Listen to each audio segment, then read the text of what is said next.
ବିନୋଦ ଏବଂ ବିନୟ କାହିଁକି ଆଉ କେମିତି ଯେ ସ୍କୁଲରେ ପାଠ ପଢ଼ିଲା ବେଳେ ଘନିଷ୍ଠ ବନ୍ଧୁ ହୋଇଗଲେ ଏକଥାଟା କହିବା କଷ୍ଟ, କାରଣ ସେମାନଙ୍କର ସାମାଜିକ ସ୍ତର ଓ ଚାଲିଚଳନ ସମ୍ପୂର୍ଣ୍ଣ ଅଲଗା ଥିଲା।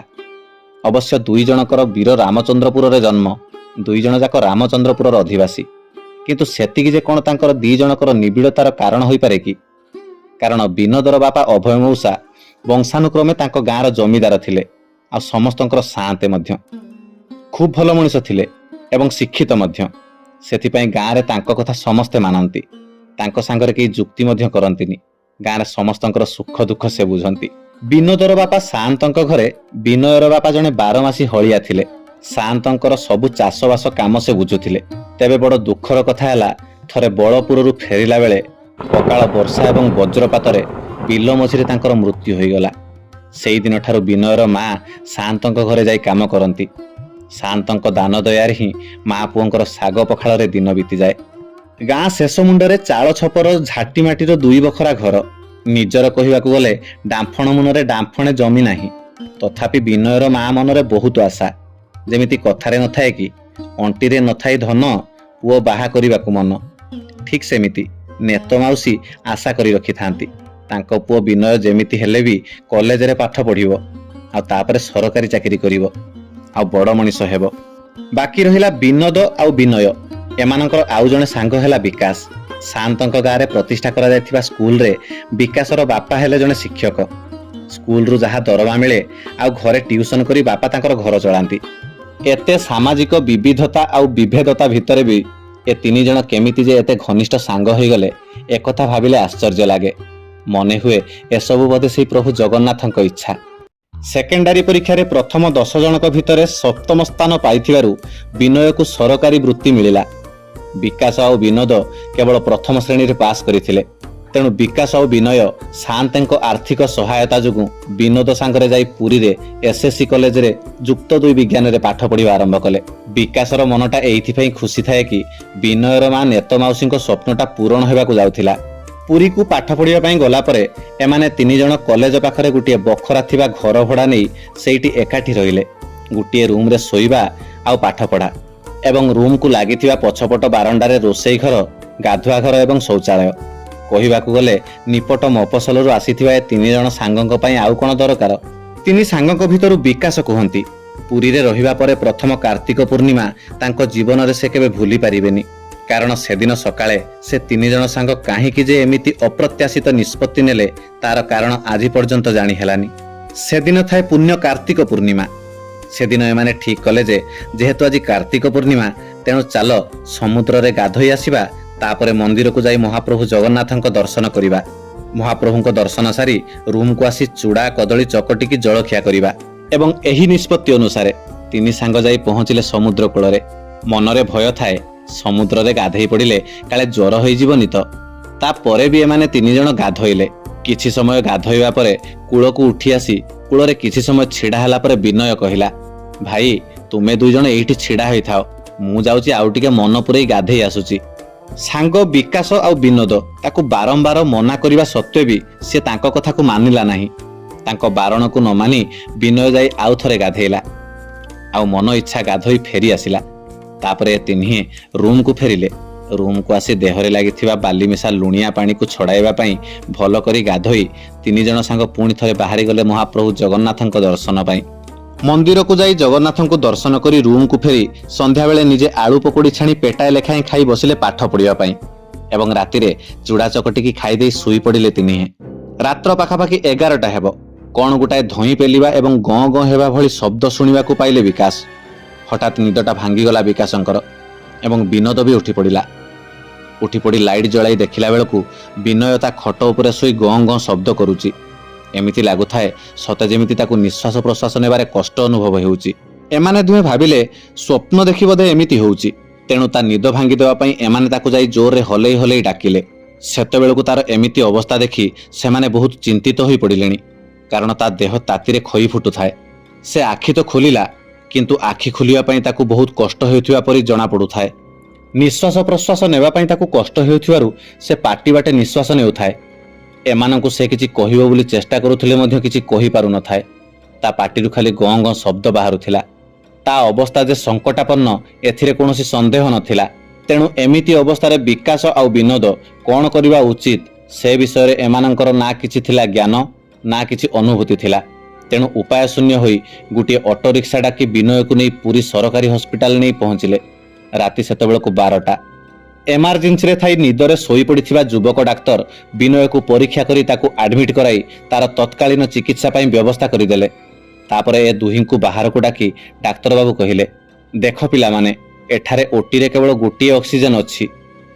ତାହା ହୁଏତ ସକାଳ ପର୍ଯ୍ୟନ୍ତ ଚାଲି ଯାଇପାରେ, କିନ୍ତୁ ଆପଣଙ୍କ ବନ୍ଧୁଙ୍କର ଯାହା ଅବସ୍ଥା ତାଙ୍କୁ ଭେଣ୍ଟିଲେଟର ଦରକାର, ଯାହା ଆମ ପାଖରେ ଏଠି ନାହିଁ। ମୁଁ ତ ଅକ୍ସିଜେନ ଚାଲୁ କରିଦେଇଛି, କିନ୍ତୁ ତାଙ୍କର ଅବସ୍ଥାରେ ଉନ୍ନତି ନହେଲେ ତାଙ୍କୁ ସକାଳ ହେଲା କ୍ଷଣି ଭୁବନେଶ୍ୱର କିମ୍ବା କଟକର ବଡ଼ ହସ୍ପିଟାଲକୁ ନେବାର ବନ୍ଦୋବସ୍ତ କରିବ। ତେବେ ତାଙ୍କ ଘରେ ଯିଏ ବି ମୁରବୀ ଅଛନ୍ତି ତାଙ୍କୁ ଖବର ଦେବାକୁ ଚେଷ୍ଟା କରନ୍ତୁ।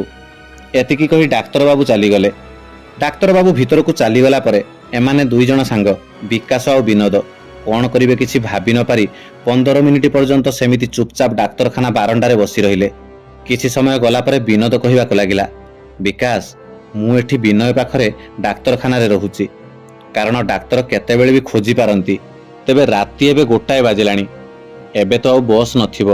ତୁ ଛକକୁ ଯାଇ କୌଣସି ମୋଟର ସାଇକେଲକୁ ଅନୁରୋଧ କରି କେମିତି ହେଲେ ବି ତାଙ୍କ ସାହାଯ୍ୟ ନେଇ ଗାଁକୁ ଯା। ନେତ ମାଉସୀଙ୍କୁ ବିନୟର ସ୍ୱାସ୍ଥ୍ୟ ବିଷୟରେ ଖବର ଦେ। ସେ କିଛି ତ କରିପାରିବେନି, ତଥାପି ଆମେ ତାଙ୍କୁ ଖବର ଦେବାଟା ଉଚିତ। ତାପରେ ବାପାଙ୍କ ପାଖକୁ ଯାଇ ବିନୟର ଚିକିତ୍ସା ପାଇଁ ଯେମିତି ହେଲେ ବି 2000 ଟଙ୍କା ମାଗି କରି ଆଣିବୁ, କାରଣ କାଲି ସକାଳୁ କେତେ ପଇସା ଦରକାର ହେବ ଅନୁମାନ କରିବା କଷ୍ଟ। ଆଉ ତାପରେ ବିକାଶ ଡାକ୍ତରଖାନା ଛାଡ଼ିଲା। ମନରେ ଡର ଥାଏ, ଗାଁକୁ କେମିତି ଯିବି, କାହା ସାଙ୍ଗରେ ଯିବି, କିଏ ବା ମୋତେ ମୋଟର ସାଇକେଲରେ କ'ଣ ପାଇଁ ବସେଇକି ନେବ, ଆଉ କାହିଁକି ବି ନେବ? ଏସବୁ ପ୍ରଶ୍ନର ଉତ୍ତର ମିଳୁନଥିଲା ବିକାଶକୁ। ବିଚାରା ବିକାଶ ହତାଶ ହୋଇ ପ୍ରଭୁ ଶ୍ରୀ ଜଗନ୍ନାଥଙ୍କୁ ସେଇ ବଡ଼ଦାଣ୍ଡରେ ମୁଣ୍ଡିଆଟେ ମାରି ଛକ ଉପରେ ଯାଇ ଛିଡ଼ା ହେଲା। କାର୍ତ୍ତିକ ପୂର୍ଣ୍ଣିମା ରାତି 1:30। କୋଉଠି ଥିଲା ଥଣ୍ଡା ଦୁଲୁକାଏ ପବନଟା ବିଞ୍ଚି ଦେଇଗଲା। ଦେହଟା ଥରିଗଲା ବିକାଶର। ଶୀତରେ ସେମିତି କାଙ୍କୁରି ଟାଙ୍କୁରି କରି ଛିଡ଼ା ହୋଇଥାଏ ସେ ଜନଶୂନ୍ୟ ଛକରେ ବିକାଶ, ଏକୁଟିଆ ଆଉ ଅସହାୟ ଭାବରେ। ପ୍ରାୟ 5 ମିନିଟ୍ ବିତିଗଲା। 5 ମିନିଟ୍ ତ ନୁହଁ, ବିକାଶକୁ ଲାଗୁଥାଏ ଯେମିତି 5 ଯୁଗ ପରି। ବିନୟର ସ୍ୱାସ୍ଥ୍ୟ କଥା ଭାବି ଆଖିରୁ ଦୁଇଠୁପା ଲୁହ ଝରିବାକୁ ଲାଗିଛି ବିକାଶର। ଠିକ୍ ଏତିକି ବେଳେ ପଛପଟରୁ ଶୁଭିଲା, ଆରେ ବିକାଶ ନା କ'ଣ? ବିକାଶ ଚମକି ପଡ଼ିଲା। ବୁଲିକି ଚାହିଁ ଦେଖିଲା ବେଳକୁ ତାଙ୍କ ପଛପଟରେ ମୋଟର ସାଇକେଲର ଷ୍ଟାଣ୍ଡ ମାରିଦେଇ ଛିଡ଼ା ହୋଇଥାନ୍ତି ତାଙ୍କ ଗାଁର ନବମଉସାଙ୍କ ପୁଅ ଦେବ ଭାଇ। ବିକାଶକୁ ଏ ଅବସ୍ଥାରେ ଏମିତିକା ସମୟରେ ପୁଣି ଛକ ଉପରେ ଏକୁଟିଆ ଛିଡ଼ା ହୋଇଥିବାର ଦେଖି ଦେବ ଭାଇ ପଚାରିଲା, ବିକାଶ, ତୁ ତୋ ରୁମ୍ରେ ନ ଶୋଇ ରାତି 1ଟା ବେଳେ ଏଠି କ'ଣ କରୁଛୁ? ସେତେବେଳେ ଦେବ ଭାଇ ପୁରୀର ତହସିଲ ଅଫିସରେ ଅମିନ ଥାଆନ୍ତି। ତାଙ୍କୁ ଦେଖିନେଇ ବିକାଶ ମନରେ ଟିକେ ସାହସ ଆସିଲା। ବିକାଶ କାନ୍ଦ କାନ୍ଦ ହୋଇ ସବୁ ସତ କଥା ଦେବ ଭାଇଙ୍କୁ କହିଲା। ଆଉ ପଚାରିଲା, ହେଲେ ଦେବ ଭାଇ ରାତି 1ଟାରେ ତମେ ଏଠାରେ କେମିତି? ସେଇଠୁ ଦେବ ଭାଇ କହିଲେ, ଆରେ ଗୋଟାଏ ଅଫିସ କାମରେ ମୁଁ ଆଉ ତହସିଲଦାର ବ୍ରହ୍ମଗିରି ଯାଇଥିଲୁ। ସେଠାରେ କାମ ସରୁ ସରୁ ରାତି 10ଟା ହେଇଗଲା। ଗାଁ ବାଲା ଏକା ଜିଦ କଲେ ଯେ ଏଠାରେ ଖାଇକି ଯିବା ପାଇଁ, ତେଣୁ ସେଠାରେ ଖାଇକି ଆସିବା ବେଳକୁ ବିଳମ୍ବ ହେଇଗଲା। ଆଉ ତୁ ତ ଜାଣିଛୁ ମୁଁ ଗାଁରୁ ଅଫିସକୁ ଯିବା ଆସିବା ପ୍ରତିଦିନ କରୁଛି, ତେଣୁ ଏବେ ଗାଁକୁ ବାହାରିଛି। ତୁ ମୋ ସାଙ୍ଗରେ ଗାଁକୁ ଚାଲ। କାଲି ସକାଳ 7ଟା ବେଳେ ମୋତେ ପୁଣି ଅଫିସରେ ଆସି ପହଞ୍ଚିବାକୁ ପଡ଼ିବ। ତେଣୁ କାଲି ସକାଳେ ତୁ ବି ମୋ ସାଙ୍ଗରେ ପଳେଇ ଆସିବୁ। ଆଉ ସେଇଆ ହେଲା। ଦେବ ଭାଇଙ୍କ ଗାଡ଼ି ପଛରେ ଗଲାବେଳେ ବିକାଶ ଭାବୁଥାଏ, ଏକଦମ ଅସମ୍ଭବ ଯୋଜନାଟା ସମ୍ଭବ କେମିତି ହେଇଗଲା। ମନେ ମନେ ନିଶ୍ଚିନ୍ତ ହେଲା କି ଏ ସବୁ ପ୍ରଭୁ ଜଗନ୍ନାଥଙ୍କ କୃପା। ଥରେ ଏ ପ୍ରକାର ଚିନ୍ତା ମନକୁ ପଶିବା କ୍ଷଣି ବିଶ୍ୱାସ ସୃଷ୍ଟି ହେଲା ଯେ ମହାପ୍ରଭୁ ମୋ ସାଙ୍ଗ ବିନୟକୁ ଠିକ୍ କରିଦେବେ ନିହାତି। ସେ ନିଶ୍ଚିତ ସୁସ୍ଥ ହେଇଯିବ। ତେବେ ଦେବ ଭାଇ ବିଜୁଳି ବେଗରେ ଗାଡ଼ି ଚଲାଇ ରାତି 2ଟାରେ ବିକାଶକୁ ନେଇ ନେତ ମାଉସୀ ଘର ଆଗରେ ଛାଡ଼ିଦେଲେ। ଆଉ କହିଲେ, ତୁ ସକାଳ 7ଟାରେ ରେଡି ହେଇ ତ ଘରେ ଥିବୁ, ମୁଁ ତତେ ନେଇକି ପୁରୀ ପଳେଇ ଆସିବି। ଏପଟେ ନେତ ମାଉସୀ ଏତେ ରାତିରେ ବିକାଶକୁ ଘର ସାମ୍ନାରେ ଦେଖି ଆଶ୍ଚର୍ଯ୍ୟ। ବିକାଶ ମୁହଁରୁ ସବୁ କଥା ଶୁଣି ଟିକେ ଚିନ୍ତା କଲା, କିନ୍ତୁ ମୋଟେ ବ୍ୟସ୍ତ ହେଲା ନାହିଁ ଏବଂ ସାଙ୍ଗେ ସାଙ୍ଗେ ଗୋଟିଏ ଦୀପରେ ପୋଲାଙ୍ଗ ତେଲ ସଳିତା ପକାଇ ଦୀପଟି ଲଗାଇ ପ୍ରଭୁ ଶ୍ରୀ ଜଗନ୍ନାଥଙ୍କ ଫଟୋ ତଳେ ରଖି ମୁଣ୍ଡିଆ ମାରିଲା। ଆଉ ତାପରେ ବିକାଶକୁ କହିଲା, ଏବେଠୁ ମୋ ବିନୟର ଦାୟିତ୍ୱ ମହାପ୍ରଭୁ ଶ୍ରୀ ଜଗନ୍ନାଥଙ୍କୁ ଲାଗିଲା।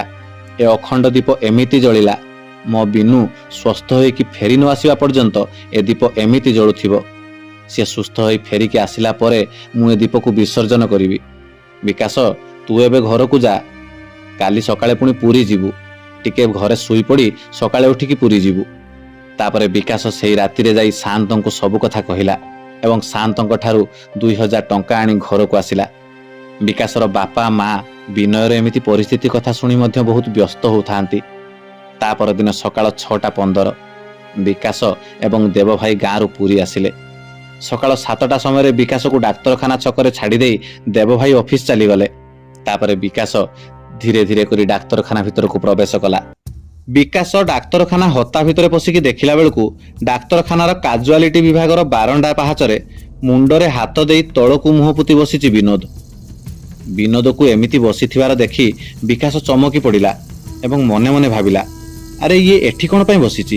ୟାକୁ ତ ବିନୟ ପାଖରେ ରହିବା କଥା। ଇଏ ବିନୟ ପାଖରେ ନ ବସି ଏକୁଟିଆ କ'ଣ କରୁଛି ଏଠି? ବିକାଶ ସାଙ୍ଗେ ସାଙ୍ଗେ ଦୌଡ଼ିଗଲା ବିନୋଦ ପାଖକୁ। ବିକାଶକୁ ଦେଖି ବିନୋଦ ଛିଡ଼ା ହୋଇ ପଡ଼ିଲା ଏବଂ ବିକାଶକୁ କୁଣ୍ଢେଇ ପକାଇ ଭୋ ଭୋ ହୋଇ କାନ୍ଦିବାକୁ ଲାଗିଲା। ବିକାଶ ପଚାରିଲା, ଆରେ ଏମିତି କ'ଣ ପାଇଁ କାନ୍ଦୁଛୁ? କ'ଣ ହେଇଛି? ବିନୟ ଏବେ କେମିତି ଅଛି? ହେଲେ ବିନୋଦ ସେମିତି କାନ୍ଦି କାନ୍ଦି କିଛି ନ କହି ହାତ ଠାରି ଦେଖାଇଦେଲା ସେ ବାରଣ୍ଡାର ଗୋଟିଏ କୋଣକୁ। ବିକାଶ ମୁହଁ ବୁଲେଇ ସେପଟକୁ ଅନାଇ ଯାହା ଦେଖିଲା, ସାଙ୍ଗେ ସାଙ୍ଗେ ବିକାଶର ଦେହଟା ହେମାଳ ପଡ଼ିଗଲା। ପାଦ ତଳୁ ବସୁଧା ଖସି ପଡ଼ିଲା ପରି ଲାଗିଲା। ପାଟିରୁ କଥା ବାହାରୁ ନଥାଏ, କାରଣ ସେ ବାରଣ୍ଡା କୋଣରେ ଜଣକୁ ଧଳା ଚାଦରରେ ଘୋଡ଼ାଇ ଲମ୍ବା କରି ତଳେ ଶୁଆଇ ଦିଆଯାଇଥାଏ। ବିନୋଦକୁ ଠେଲି ଦେଇ ବିକାଶ ଦୌଡ଼ିଲା ସେ ଲୋକ ପାଖକୁ। ଆଉ ଅସ୍ତବ୍ୟସ୍ତ ହୋଇ ତା ମୁହଁରୁ ଚାଦରଟା କାଢ଼ି ପକାଇଲା ବେଳକୁ ସେ ଚାଦର ଘୋଡ଼ଣୀ ଭିତରେ ଆଖି ବୁଜି ଶୋଇଥିଲା ତାଙ୍କ ସାଙ୍ଗ ବିନୟ। ତା ମୁହଁଟା ସେମିତି ସତେଜ ଦେଖାଯାଉଥାଏ। ମୁହଁରେ ହାତ ମାରି ଦେଖିଲା ବେଳକୁ ହିମ ଶୀତଳ ପରି ଲାଗୁଥାଏ। ସେତେବେଳକୁ ବିକାଶ ବୁଝି ସାରିଥିଲା କି ତାଙ୍କ ସାଙ୍ଗ ବିନୟ ଆଉ ଏ ସଂସାରରେ ନାହିଁ। ସବୁଦିନ ପାଇଁ ଏ ଦୁଇ ସାଙ୍ଗଙ୍କୁ ଏକା କରି ଛାଡ଼ି ଚାଲି ଯାଇଛି। ଆଉ ଠିକ୍ ସେତିକି ବେଳେ ପଛରୁ ବିନୋଦ ଆସି ପଚାରିଲା, ବିକାଶ ଏବେ କ'ଣ କରିବା? ବିନୋଦର ଏମିତି ପ୍ରଶ୍ନ ଶୁଣି ବିକାଶର ବାପା ଶିଖେଇଥିବା ଏକ ଉପଦେଶ କଥା ମନେ ପଡ଼ିଲା ବିକାଶର, କି ସମୟ କାହାର ଦାସ ନୁହେଁ। ସମୟର ଇଚ୍ଛା ଅନୁସାରେ ଜୀବନର ଘାତ ଆଉ ପ୍ରତିଘାତ ଆସିବ। ଆଉ ସେତିକି ବେଳେ ବ୍ୟସ୍ତ ନ ହୋଇ ଧୈର୍ଯ୍ୟ ଧରି ନ ଭାଙ୍ଗି ପଡ଼ି ନିଜର କର୍ତ୍ତବ୍ୟ କରିବା ଉଚିତ। ବାପା ଶିଖେଇଥିବା ଏ କଥା ମନେ ପଡ଼ୁ ପଡ଼ୁ ବିକାଶ ଆସ୍ତେ ଆସ୍ତେ ନିଶ୍ୱାସ ନେଇ ପଚାରିଲା, କ'ଣ ହେଲା ଆମ ବିନୟର? ବିନୋଦ କହିଲା, ସକାଳ 6ଟାରେ ଅକ୍ସିଜେନ ସରିଗଲା। ତାପରେ ତା ଅବସ୍ଥା ଆହୁରି ଖରାପ ହେବାକୁ ଲାଗିଲା ବିକାଶ। ଡାକ୍ତରଙ୍କୁ ମୁଁ ଡାକିବାରୁ ଡାକ୍ତର ବାବୁ ଆସିକି କ'ଣ ମେଞ୍ଚାଇ ଇଞ୍ଜେକ୍ସନ ଫୋଡ଼ି ପକାଇଲେ, କିନ୍ତୁ କିଛି ଲାଭ ହେଲାନି ରେ। ଏଇ ଅଧଘଣ୍ଟା ହେଲା ସେ ଆମକୁ ଛାଡ଼ି ଚାଲିଗଲା, ଏକା କରି ଚାଲିଗଲା। ଏଇ ତା ଡେଥ୍ ସାର୍ଟିଫିକେଟ୍ ଡାକ୍ତର ବାବୁ ଦେଇଛନ୍ତି, ମୁଁ ମୋ ପ୍ୟାଣ୍ଟ ପକେଟରେ ରଖିଛି। ତାପରେ ବିକାଶ ବିନୋଦକୁ ବୁଝେଇବା ସ୍ୱରରେ କହିଲା, ଦେଖ ଆଉ ବ୍ୟସ୍ତ ହୋନା, ଆଉ ବ୍ୟସ୍ତ ହେଇ ବି କିଛି ଲାଭ ନାହିଁ। ଯାହା ହବା କଥା ତ ହେଲାଣି। ଏବେ ବିନୟର ମୃତଦେହକୁ ଧରି ଗାଁକୁ ଯିବାଟା ଠିକ୍ ହବନି। ଆମେ ଏଇଠି ତାର ଶବ ସତ୍କାର କଲା ପରେ ଗାଁକୁ ଫେରିବା, ଆଉ ଗାଁରେ ଯାଇ ତା ମାଆକୁ ଖବର ଦେବା। ତୁ ଏବେ ଯା, ଏ ଡେଥ୍ ସାର୍ଟିଫିକେଟର ଗୋଟେ ଜେରକ୍ସ କପି ନେଇଆ, ମୁଁ ଏପଟେ ସମ୍ଭାଳୁଛି। ବିନୋଦ ବଜାରକୁ ଯାଇ ସେ ଡେଥ୍ ସାର୍ଟିଫିକେଟର ଏକ ଜେରକ୍ସ କପି ନେଇ ଆସିଲା ପରେ ଏମାନେ ବାହାରିଲେ ମୃତଦେହକୁ ନେଇ ଶବ ସତ୍କାର କରିବା ପାଇଁ। ଅଧଘଣ୍ଟାଏ ଭିତରେ ବିନୟର ମୃତଦେହକୁ ଶବ ବୁହା ଗାଡ଼ିରେ ବିକାଶ ଆଉ ବିନୋଦ ଦୁହେଁ ବାହାରିଲେ ନେଇ ସ୍ୱର୍ଗଦ୍ୱାରକୁ। ଡାକ୍ତରଖାନାରୁ ବିନୟର ମୃତଦେହକୁ ସ୍ୱର୍ଗଦ୍ୱାର ନେଇଯିବା ବେଳେ ନୀଳଚକ୍ରକୁ ଚାହିଁ କୋହ ଭରା ହୃଦୟ ନେଇ ବିକାଶ ମନେ ମନେ କହିବାକୁ ଲାଗିଲା, ମହାପ୍ରଭୁ, ଇଏ କେମିତିକା ବିଚାର ତୁମର? କ'ଣ ପାଇଲ ଆମଠାରୁ ଆମ ସାଙ୍ଗକୁ ଛଡ଼େଇ ନେଇ? ନେତ ମାଉସୀ ଘରେ ତୁମ ଫଟୋ ଆଗରେ ଅଖଣ୍ଡ ଦୀପ ଜଳେଇ ବସିଛି। ପୁଅ ସୁସ୍ଥ ହୋଇ ଘରକୁ ଫେରି ଆସିବ ବୋଲି ବାଟ ଚାହିଁଛି। ମଣିମା, ଆମେ ତାକୁ ଏବେ କି ଉତ୍ତର ଦେବୁ? ସାଆନ୍ତଙ୍କ ଘରେ କାମ କରି ପୁଅକୁ ପାଠ ପଢ଼େଇବା ପାଇଁ ତୁମ ଧାମକୁ ପଠେଇଥିଲା। ଆଶା କରି ବସିଛି ପୁଅ ପାଠ ପଢ଼ି ସରକାରୀ ଚାକିରି କରିବ, ବାପାଙ୍କର ନାଁ ରଖିବ, ବଡ଼ ମଣିଷ ହବ।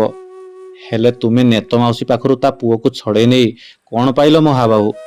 ସତରେ ଲୋକେ ଯାହା କୁହନ୍ତି ମୋତେ ଆଜି ସତ ପରି ଲାଗୁଛି ମଣିମା। ତମେ ଜଣେ ଠକ, ତମେ ଜଣେ ପ୍ରତାରକ, ଛଳିଆ ଠାକୁର। ତେଲିଆ ମୁଣ୍ଡରେ ତେଲ ବୋଳୁଛ। ତମର ସେ ବିଶାଳ ବକ୍ଷରେ ଦୁଃଖୀ ରଙ୍କିଙ୍କ ପାଇଁ ଟିକେ ଦରଦ ନାହିଁ ମଣିମା?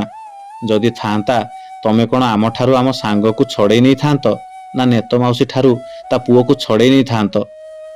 ଏମିତି କହି କାନ୍ଦି କାନ୍ଦି ଯାଇ ସ୍ୱର୍ଗଦ୍ୱାରରେ ପହଞ୍ଚିଲେ ଦୁଇ ସାଙ୍ଗ ବିନୟର ମୃତଦେହକୁ ନେଇ। ସ୍ୱର୍ଗଦ୍ୱାର ପହଞ୍ଚିଲା ପରେ 4 ଜଣ ଲୋକ ଆଗରୁ ପ୍ରସ୍ତୁତ ହୋଇଥିବା 6 ଖଣ୍ଡ ବାଉଁଶର କୋକେଇଟିଏ ଆଣି ଆସି ପହଞ୍ଚିଲେ। କାରଣ ବିନା କୋକେଇରେ କୌଣସି ଶବ ସ୍ୱର୍ଗଦ୍ୱାର ଭିତରକୁ ନିଆଯିବ ନାହିଁ। ତାପରେ ସେ 4 ଜଣ ଲୋକ କୋକେଇ ଉପରେ ଖଣ୍ଡେ ସପ ବିଛଣାଟେ ବିଛେଇ ଦେଲେ। ଆଉ ବିକାଶ ଆଉ ବିନୋଦକୁ ପଚାରିଲେ, ତମର ମୁରବୀ କାହାନ୍ତି? ସେଇଠୁ ବିକାଶ କହିଲା, ଆଜ୍ଞା ଆମର କେହି ମୁରବୀ ନାହାନ୍ତି, ଆମେ 2 ଜଣ ତା ସାଙ୍ଗ। ଏବଂ ପାଖରେ ଥିବା ଡେଥ୍ ସାର୍ଟିଫିକେଟଟା ସେମାନଙ୍କୁ ଦେବାରୁ ସେମାନେ ଡେଥ୍ ସାର୍ଟିଫିକେଟ ଚେକ୍ କରି କହିଲେ, ଆଚ୍ଛା କ'ଣ ଇଏ ହରିଶ୍ଚନ୍ଦ୍ର ଯୋଜନାରେ ୟାର ଶବଦାହ କରାଯିବ? ବିକାଶ କହିଲା, ନା ନା, ସିଏ ଅନାଥ ନୁହେଁ, ଆମେ ଦୁହେଁ ତାର ସବୁ ଖର୍ଚ୍ଚ ଦେବାକୁ ପ୍ରସ୍ତୁତ ଅଛୁ। ବିକାଶ ଏମିତି କହିବା ପରେ ସେମାନେ ବିନୟର ଶବକୁ ନେଇ କୋକେଇ ଉପରେ ଶୁଆଇ ଦେଲେ ଆଉ ତା ଉପରେ ଟିକେ ଗଙ୍ଗା ପାଣି ଛିଞ୍ଚି ଦେଲେ। ଠିକ୍ ଏତିକି ବେଳେ ସେ ଶବଦାହ କରୁଥିବା 4 ଜଣଙ୍କ ଭିତରୁ ଜଣେ କହିଲା, ଆରେ ବାବୁ, ଫୋନ କରି ଜଣେ ଡାକ୍ତରଙ୍କୁ ଜଲ୍ଦି ଡାକ। ବିକାଶ ଆଶ୍ଚର୍ଯ୍ୟ ହୋଇ ପଚାରିଲା, କ'ଣ ପାଇଁ? ପୁଣି ସେ ଲୋକ ଜଣକ ବ୍ୟସ୍ତ ହୋଇ କହିଲେ, ଆଜ୍ଞା ଆପଣ ଯାହାକୁ ଦାହ କରିବାକୁ ଆଣିଛନ୍ତି ସେ ତ ବଞ୍ଚିଛନ୍ତି। ବିକାଶ ରାଗି ଯାଇ କହିଲା, ଆପଣଙ୍କ ମୁଣ୍ଡ ଫୁଣ୍ଡ ଠିକ୍ ଅଛି ତ?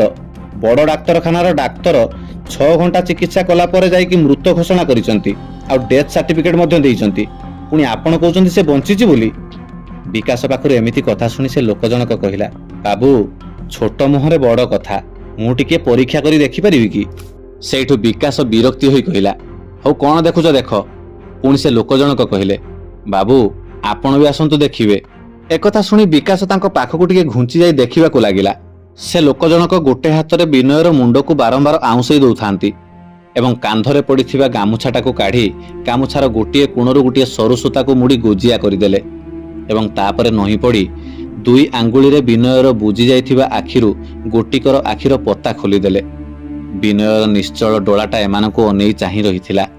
ତାପରେ ଲୋକ ଜଣକ ତାଙ୍କ ଗାମୁଛାରେ ସେଇ ମୋଡ଼ା ହୋଇଥିବା ସରୁ ଅଗଟାକୁ ବିନୟର ନିଶ୍ଚଳ ଡୋଳା ଦେହରେ ଟିକେ ଘଷି ଦେଲା। ଆଉ ସେତେବେଳେ ବିନୟର ଡୋଳାଟା ଟିକେ ଚହଲିଗଲା ପରି ଲାଗିଲା ବିକାଶକୁ। ବିକାଶ ଚମକି ପଡ଼ିଲା। ସେ ଲୋକ ଜଣକ ଉତ୍ସାହିତ ସ୍ୱରରେ କହିବାକୁ ଲାଗିଲେ, ବାବୁ ଦେଖିଲ ତ, ମୁଁ ଯେମିତି ଗାମୁଛାର ସରୁ ଅଗଟାକୁ ମାରି ଦେଇଛି ତାଙ୍କ ଆଖି ଡୋଳାଟା ଚହଲିଗଲା।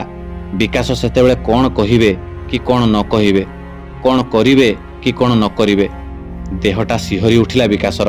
ଡାକ୍ତର ଦେଇଥିବା ଡେଥ୍ ସାର୍ଟିଫିକେଟକୁ ବିଶ୍ୱାସ କରିବେ ନା କରିବେନି କିଛି ବୁଝିପାରୁନଥିଲା ବିକାଶ। ତଟସ୍ଥ ହୋଇ ବିନୟର ମୁହଁକୁ ଚାହିଁ ରହିଥାନ୍ତି ବିକାଶ। ପାଖରେ ବିନୋଦ ବାକ୍ରୁଦ୍ଧ ହୋଇ ଛିଡ଼ା ହୋଇଥାଏ। ଠିକ୍ ଏତିକି ବେଳେ ମହାପ୍ରଭୁ ଜଗନ୍ନାଥ ଅଲୌକିକ ଚମତ୍କାର କଲେ। କାରଣ ମା ନେତ ମାଉସୀ ଅଖଣ୍ଡ ଦୀପ ଜଳେଇଛି ମହାପ୍ରଭୁଙ୍କ ପାଖରେ। ପୁଅ ସୁସ୍ଥ ହୋଇ ଫେରିଲେ ଦୀପକୁ ବିସର୍ଜନ ଦେବ। ହଠାତ୍ ବିନୟ ତାର 2ଟି ଆଖି ଖୋଲି ବିକାଶ ଆଉ ବିନୋଦ ଆଡ଼କୁ ଅନେଇଲା ଏବଂ ତା ଓଠରେ ଏକ ସରୁ ହସ ଖେଳିଗଲା। ଆଉ ସେହି ସମୟରେ ବିକାଶ ବିନୟ ମୁହଁକୁ ସେମିତି ଚାହିଁ ରହି ଜୋରସେ କହିବାକୁ ଲାଗିଲା, ମଉସା ଆପଣ ସତ କହୁଥିଲେ। ଏମିତି କହି ପଛକୁ ଚାହିଁ ଦେଲା ବେଳକୁ ଆଖିରେ ଗାମୁଛାର କୋଣ ଘଷି ଦେଇଥିବା ଲୋକଟି ସେଠାରେ ଆଉ ନଥିଲା। ସେତେବେଳେ ଆଉ କିଛି ନ ଭାବି ମୋ ବିନୟରେ ବୋଲି କହି ଚିତ୍କାର କରି ବିକାଶ ତାକୁ କୁଣ୍ଢେଇ ପକେଇଲେ। ସ୍ୱର୍ଗଦ୍ୱାରରେ ସବୁ ଲୋକ ଆଶ୍ଚର୍ଯ୍ୟ। ଜୟ ଜଗନ୍ନାଥ ସ୍ୱରରେ ଫାଟି ପଡ଼ିଲା ସମୁଦ୍ର ତଟସ୍ଥ ପୁଣ୍ୟର ସ୍ୱର୍ଗଦ୍ୱାର ଜଗା କାଳିଆର। 5 ମିନିଟ୍ ଭିତରେ ଗୋଟିଏ ଟ୍ୟାକ୍ସି ଡାକି ବିନୟକୁ ପଛ ମଝି ସିଟ୍ରେ ଶୁଆଇ ବିକାଶ ଆଉ ବିନୋଦ ନେଇ ଆସିଲେ ଡାକ୍ତରଖାନାକୁ। ଯେଉଁ ଡାକ୍ତର ସାର୍ଟିଫିକେଟ ଦେଇଥିଲେ ସେ ଜୀବିତ ବିନୟକୁ ଦେଖି ଚମକି ଡେଇଁ ପଡ଼ିଲେ। ତାଙ୍କ ଷ୍ଟେଥୋସ୍କୋପ ବେକରୁ ଛିଟିକି ତଳେ ପଡ଼ିଗଲା। ତାଙ୍କର ସବୁ ଜ୍ଞାନକୁ ଭୁଲ ବୋଲି ପ୍ରମାଣିତ କରିଦେଇଥିବା ଏ ଅବିଶ୍ୱାସ ଚମତ୍କାରକୁ ଦେଖି ସେ ଆଶ୍ଚର୍ଯ୍ୟ ଏବଂ ବାକ୍ରୁଦ୍ଧ ହୋଇ ଛିଡ଼ା ହୋଇଥିଲେ। ବିନୟର ପୁଣି ପରୀକ୍ଷା ନିରୀକ୍ଷା ଆଉ ଚିକିତ୍ସା ଚାଲିଲା। ସମୟ ପାଖାପାଖି ଅପରାହ୍ନ 2ଟା 30। ସେତେବେଳେ ବିନୟ ନିଜକୁ ସମ୍ପୂର୍ଣ୍ଣ ସୁସ୍ଥ ଅନୁଭବ କଲା। ଆଉ ତାପରେ ଡାକ୍ତରଖାନାରୁ ବାହାରି ଗୋଟିଏ ଅଟୋରିକ୍ସା ମାଧ୍ୟମରେ ପ୍ରାୟ ଅପରାହ୍ନ 4ଟା 30 ସମୟରେ ଯାଇ ଗାଁରେ ପହଞ୍ଚିଲେ 3 ସାଙ୍ଗ। ବିନୟର ଘର ଭିତରକୁ ପଶିଗଲା ବେଳକୁ ଘର ଭିତରେ ଜଗନ୍ନାଥଙ୍କ ଫଟୋ ସାମ୍ନାରେ ଅଖଣ୍ଡ ଦୀପଟା ସେମିତି ଦାଉ ଦାଉ ହେଇ ଜଳୁଥିଲା। ଆଉ ତା ମା ନେତ ମାଉସୀ ସେ ଫଟୋ ଆଗରେ ଧ୍ୟାନରେ ବସି ରହିଥିଲା। ସତରେ ମହାପ୍ରଭୁଙ୍କ କୃପା ହେଲେ ମରିଯାଇଥିବା ଲୋକ ବି ବଞ୍ଚି ଯାଇପାରେ, ଏଥିରେ କୌଣସି ସନ୍ଦେହ ନାହିଁ। ଆଜି ବି ବିକାଶ ମନେ ପକାନ୍ତି ସେଦିନର କଥା। କୋକେଇ ଉପରେ ବିନୟ ଶୋଇଥିଲା ବେଳେ ତା ମୁଣ୍ଡ ଆଉଁସେଇ ଦେଇ ନିଜର ଗାମୁଛା କୋଣକୁ ଗୋଜିଆ କରି ବିନୟ ଆଖିରେ ଘଷି ଦେଇଥିବା ସେ ଲୋକ ଜଣକ କିଏ, ଆଉ ଏତେ ଜଲ୍ଦି କୁଆଡ଼େ ଚାଲିଗଲେ? ସତରେ ମହାପ୍ରଭୁଙ୍କ ଲୀଳା ବିଚିତ୍ର। ମହାପ୍ରଭୁଙ୍କୁ ଯିଏ ହୃଦୟରେ ଡାକିଛି, ଭାବରେ ଡାକିଛି, ମହାପ୍ରଭୁ ରତ୍ନସିଂହାସନରୁ ଓହ୍ଲେଇ ଆସିବା ଠାକୁର।